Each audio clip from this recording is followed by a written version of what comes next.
Un crimen en el campus de una universidad. Varón blanco, le han disparado. No teníamos ni idea de por qué alguien querría hacerle daño. Una historia imposible de creer. Era difícil que alguien pudiera inventar una historia tan interesante. Pero la verdad supera a la ficción. Reaccionó espontáneamente cuando sacaron un arma. Luego salió corriendo porque le superaban en número. Fayetteville, Arkansas, una pintoresca ciudad universitaria. Pero una mañana una llamada a emergencias alteró el ritmo tranquilo de la vida universitaria. 911, ¿de qué se trata? ¿Dónde estará? Bien, señor, enviaré a la policía. 14, Kenny, voy a ese tiroteo. La centralita nos notificó un tiroteo en un bloque de apartamentos cerca de la Universidad de Arkansas. Tenemos a una víctima de disparos. Le han disparado. Está consciente. Respira. Acabamos de llegar, así que esta es toda la información de que dispongo. Entendido. La víctima, Doug Norwood, de 36 años, estudiante de Derecho. ¿Puedo hablar un momento con él? Hablé con la víctima en la ambulancia antes de que lo llevaran al hospital. Me dijo que habían llamado a la puerta, la abrió y vio que eran dos investigadores. Al dejarlos entrar, se inició una pelea. Él salió corriendo y ellos le persiguieron. Le dispararon y como resultado de ello, la víctima acabó con varias heridas de bala. Con heridas en el pecho y la pierna, llevaron a Norwood al hospital antes de que pudiera terminar su declaración.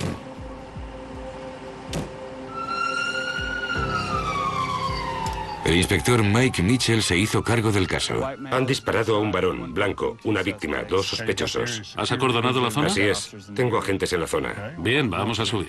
Bien. Lo primero que se me ocurrió es que había sido un robo al azar. Pero parecía que no faltaba nada en el apartamento. Aquí es donde, según la víctima, tuvo lugar la pelea. En ese momento le dispararon. Dieron allí. Él salió por ahí. Es el último lugar en el que vio a los sospechosos. Bien, ¿reconoció a los agresores? No, no los había visto nunca. No los había visto nunca. ¿Los dos varones blancos? Por lo que yo sé, sí. Bien, ¿encontraste algo más en el apartamento? Solo hemos encontrado algo aquí. Lo hemos registrado todo, pero no hemos encontrado nada. Bien. Deduje que no se trataba de alguien que quisiera robarle, ya que de lo contrario se hubieran abalanzado sobre él. Así que me costó mucho imaginar qué había ocurrido.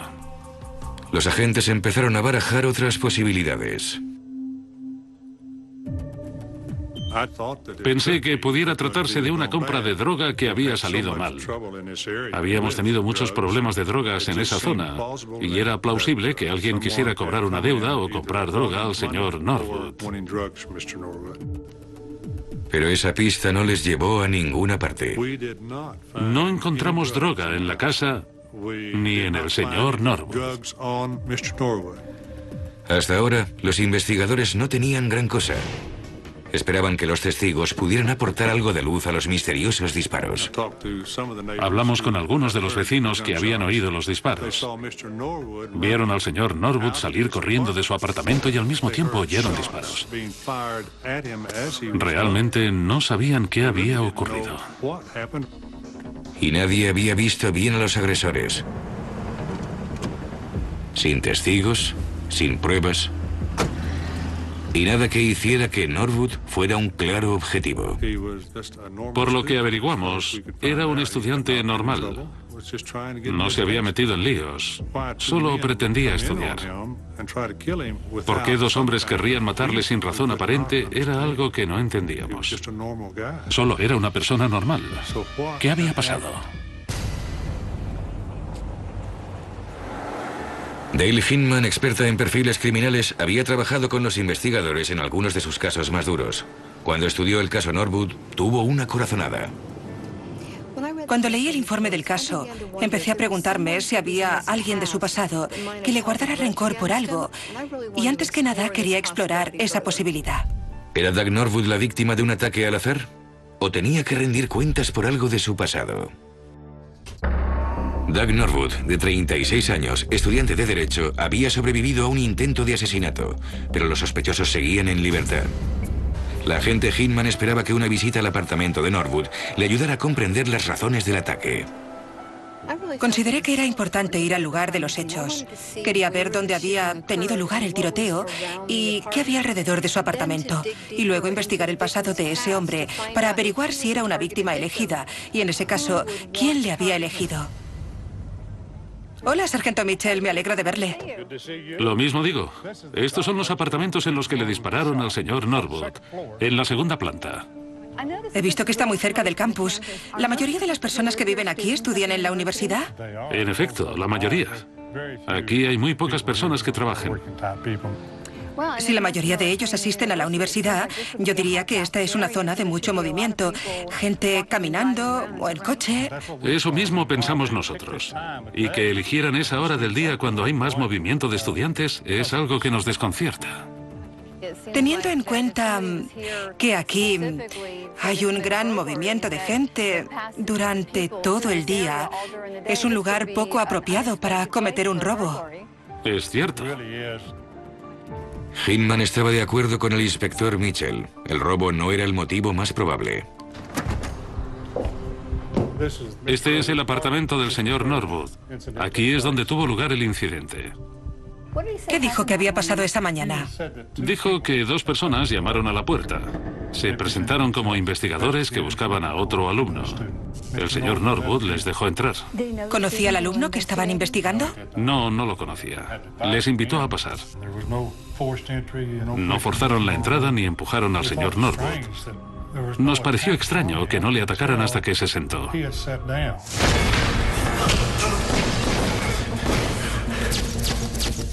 Habían tenido muchas oportunidades. Precisamente. Tendría más sentido un ataque repentino más que esperar a que se pusiera cómodo. Servirse de una estratagema para entrar en el apartamento de la víctima sugería que querían tomarle las medidas y que no tenían un plan. Lo interpretamos como falta de experiencia. Hinman consideraba por qué Norwood había sido la víctima de esos delincuentes. No tiene sentido que un estudiante de Derecho sea el objetivo de esa clase de delito. Tal vez esté relacionado con alguien del pasado que le guarde rencor por algo. Es lo que estamos investigando ahora.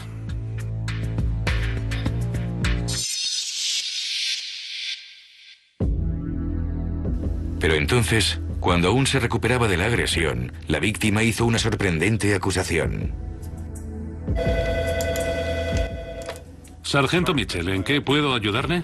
Me llamó el señor Norwood a la comisaría de policía para decirme que posiblemente sabía quién quería matarle. El exmarido de su novia, Kathy, Larry Gray. Larry y yo estuvimos casados casi 9 años y fue un matrimonio muy desgraciado. En numerosas ocasiones me había abandonado por otras mujeres. Así que le pedí el divorcio. El divorcio tenía que ser efectivo el día que le dispararon a Doug. ¿Fueron los celos los que impulsaron a Gray a contratar a alguien para que matara a Norwood? Solo había una forma de averiguarlo. Fuimos a Tulsa para hablar con el señor Gray. Este dijo que no sabía nada del intento de asesinato del señor Norwood. Pero los agentes necesitaban algo más, así que prepararon la prueba del polígrafo. ¿Tiene la intención de decir la verdad a todas las preguntas que se le formulen? Sí. ¿Mintió a las autoridades con relación a este caso? No. Y pasó la prueba del polígrafo. Eliminado Larry Gray como sospechoso, la policía estaba otra vez sin pistas. Pero cuando parecía que el caso no se resolvería, Doug Norwood volvió a llamar al 911. Había tenido otro encuentro con la muerte. Inspector George, de la policía de la universidad. Bien, señor Norwood. Le ruego que se tranquilice. ¿Dónde estará? Bien, en el aparcamiento grande junto al estadio de fútbol. Bien, señor. Lo comunicaré a los bomberos y a la policía. Los inspectores Swearingen y Herring, de la policía de la Universidad de Arkansas, se hicieron cargo del caso. Recibimos una llamada en el departamento de policía de la Universidad de Arkansas. Un vehículo había estallado en uno de los aparcamientos de la universidad. El coche pertenecía a Doug Norwood. Dijo que subió al vehículo. Le dio a la llave de contacto. Oyó una explosión muy fuerte y el coche se llenó de humo. Saltó del vehículo y se echó a correr. Los agentes advirtieron enseguida que no se trataba de un accidente. Teniendo en cuenta los daños, ¿concuerda con lo que hayan visto antes? No, la mayoría de las veces las llamas empiezan en el asiento posterior o cerca del depósito de combustible. En este caso, se observa solo en la parte delantera. Nos sorprendió que los daños en el vehículo fueran mínimos. Normalmente, cuando se coloca una bomba en un coche, los daños son importantes. Tenía dudas sobre lo que había sucedido. Era evidente que algo olía mal. Los investigadores se preguntaban si los misteriosos intentos de asesinato no serían un montaje de Doug Norwood. ¿Era algo que hacía Doug para llamar la atención? ¿De alguna forma estaba relacionado con el tiroteo en Fayetteville? En ese momento, no sabíamos qué estaba ocurriendo en realidad. Para averiguarlo, sometieron a Norwood a la prueba del polígrafo. Bien, vamos a empezar.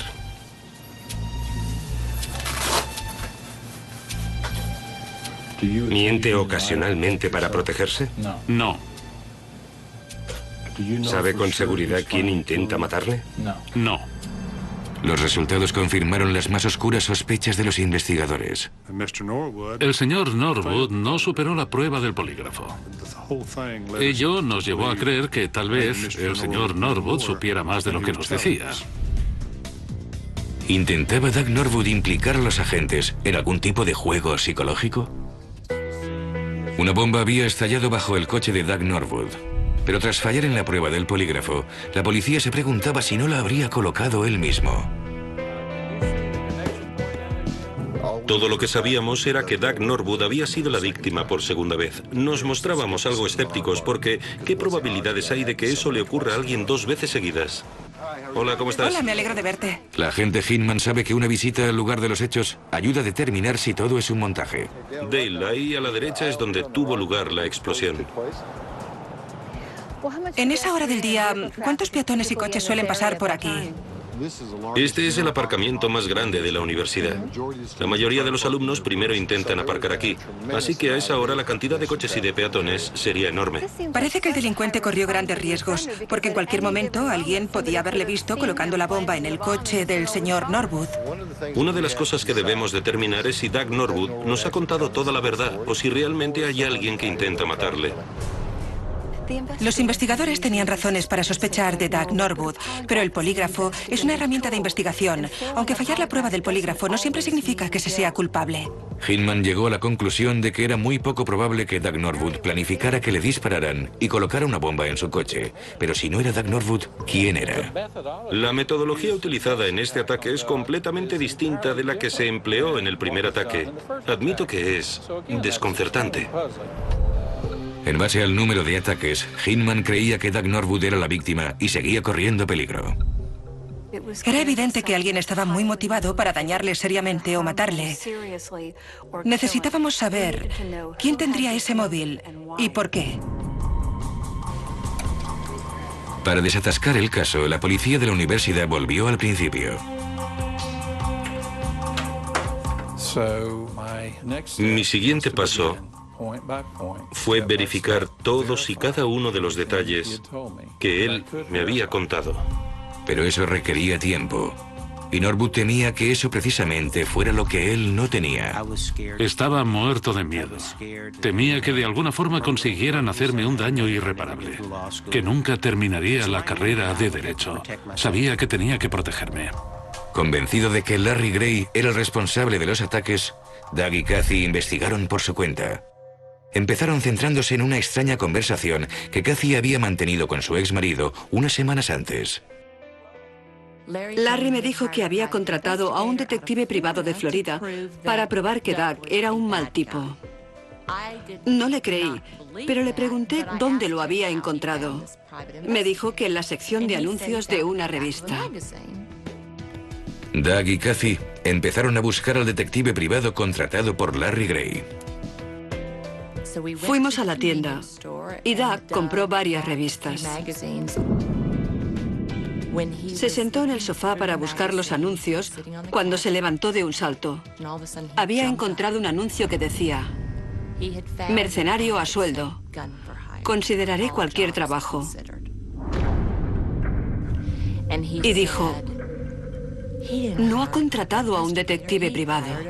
Ha contratado a un mercenario para que me mate. Policía de la universidad, John al habla. Doug y Kathy informaron inmediatamente a la policía sobre el anuncio clasificado. Según el anuncio, podría tratarse de un detective privado y que uno de los servicios que ofreciera fuera investigar el historial de una persona, pero podría leerse entre líneas y entender que también proporcionaba otros servicios.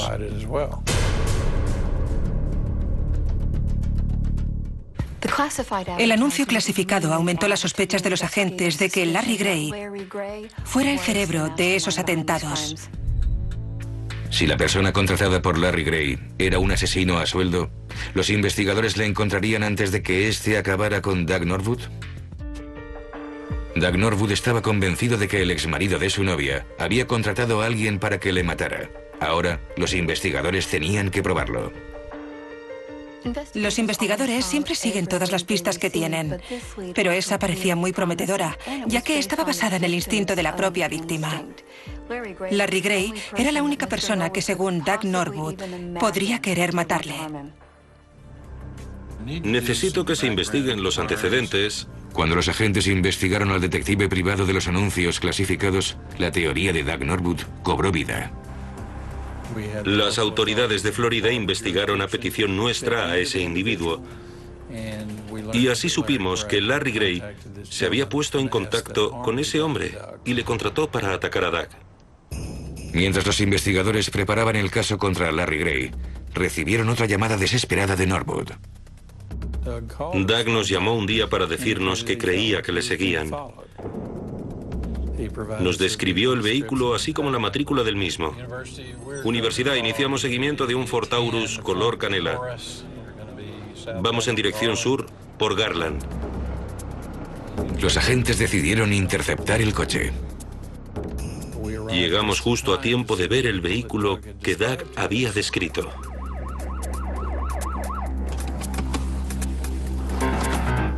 Cuando los agentes se acercaron al coche, se llevaron una sorpresa. Era evidente que algo no iba bien. De debajo de un abrigo salía el cañón de un rifle. Y en el suelo, justo debajo de donde irían las piernas del conductor, había una metralleta. Los inspectores detuvieron al hombre. Se llamaba Michael Wayne Jackson. Tras varias horas interrogándolo, Jackson se derrumbó.